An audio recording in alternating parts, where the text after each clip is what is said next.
The Leverage of Integrity. From 1985 to 1989, Kim and I did not have any passive or portfolio income. We were working diligently at building a business so that we could have more leveraged earned income. All the extra money we earned went back into building the business.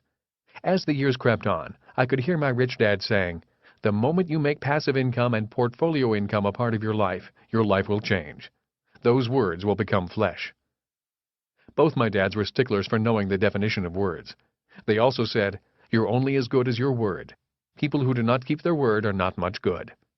One of the reasons so few people retire young and retire rich is that they are not true to their word. They use words that to them are not real. If you want to change your financial future, one of the most important and inexpensive steps you can take is to know the definitions of the words you use seriously.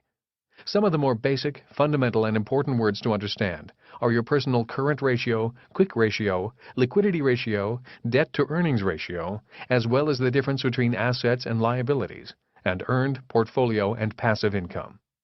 All of these words are defined and explored in my previous books and audio programs, particularly Rich Dad's Guide to Investing and Rich Kid, Smart Kid.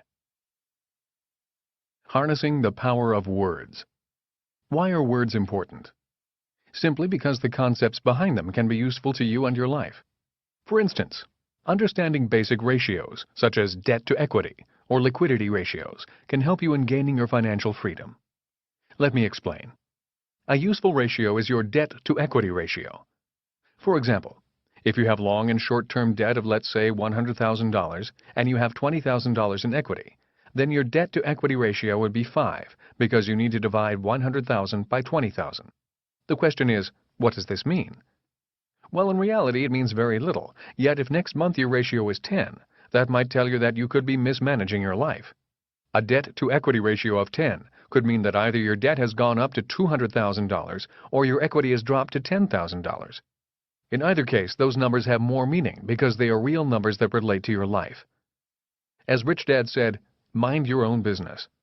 And knowing these simple ratios are excellent tools for teaching yourself how to mind as well as manage your own business, the business of your life. One of the ratios Rich Dad had me watch and monitor was what he called the wealth ratio. His wealth ratio was passive income plus portfolio income to total expenses. The goal of calculating your wealth ratio was to have your passive and portfolio income equal or exceed your total expenses. This would mean you could quit your job, earned income source, and still maintain your lifestyle. Once your passive and portfolio income exceed your expenses, the ratio would be 1 or higher, and you would be out of the rat race.